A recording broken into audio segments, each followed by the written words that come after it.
YSRCP social media కార్యకర్తలపై జరుగుతున్నటువంటి కేసుల మీద మరి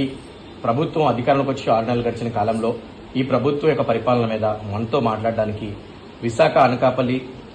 విజయనగరం జిల్లాల మహిళా విభాగం వైఎస్ఆర్సీపీ మహిళా విభాగం జోనల్ ఇన్ఛార్జ్ పీలా వెంకటలక్ష్మి గారు మనతో ఉన్నారు. మేడం చెప్పండి, మరి ఈ రాష్ట్ర వ్యాప్తంగా ఈరోజు సోషల్ మీడియా కార్యకర్తల మీద అరెస్టులు జరుగుతున్నాయి. దీన్ని వైఎస్ఆర్సీపీ ప్రభుత్వం అక్రమ అరెస్టులోనే అంటుంది. దీనిపై మీ స్పందన ఏంటి మేడం? ఈరోజు కూటమి ప్రభుత్వం ఏర్పడిన తర్వాత YSR Congress party social media మీదే కాదు, వైఎస్ఆర్సీపీ అనబడే ప్రతి కార్యకర్త ఎవరైతే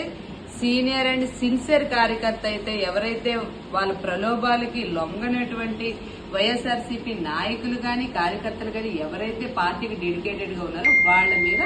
అక్రమంగా కేసులు ఎలా పెట్టాలి, వాళ్ళని ఎలా వేధించాలి, వాళ్ళకు ఉన్నటువంటి వాళ్ళని ఎలా భయభ్రాంతికి గురి చేసి పార్టీకి వాళ్ళని దూరంగా ఉంచాలనేటువంటి పరిస్థితులు ఈరోజు కూటమి ప్రభుత్వం వ్యవహరిస్తూ ఉంది.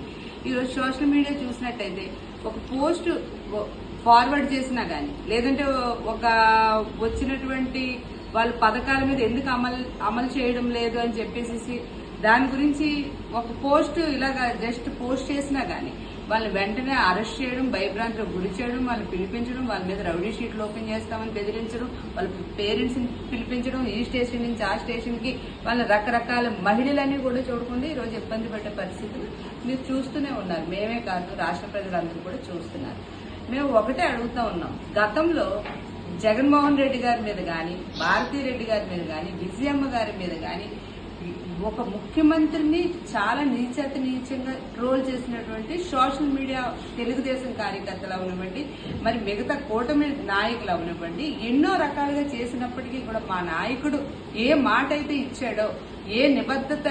అయితే మేము చేస్తామని ప్రామిస్ చేసి ఆయన గవర్నమెంట్ ఫామ్ చేశాడో అదే మాట మీద నించొని ఉండి ఆ పరిపాలన అందించడానికి ఎంత కష్టమైనా, ఎంత నష్టమైనా, ఎంత కరోనా లాంటి ప్రాణాంతకమైనటువంటి పరిస్థితులు ఎదురైనా, ఎటువంటి స్తంభించిపోయినా సరే రాష్ట్రాన్ని ఒకే ఒక్కడు భుజం మీద వేసుకుని దిగ్విజయంగా మేనిఫెస్టో అంతా అమలు చేసిన దమ్మున్న నాయకుడు వైఎస్ జగన్మోహన్ రెడ్డి గారు.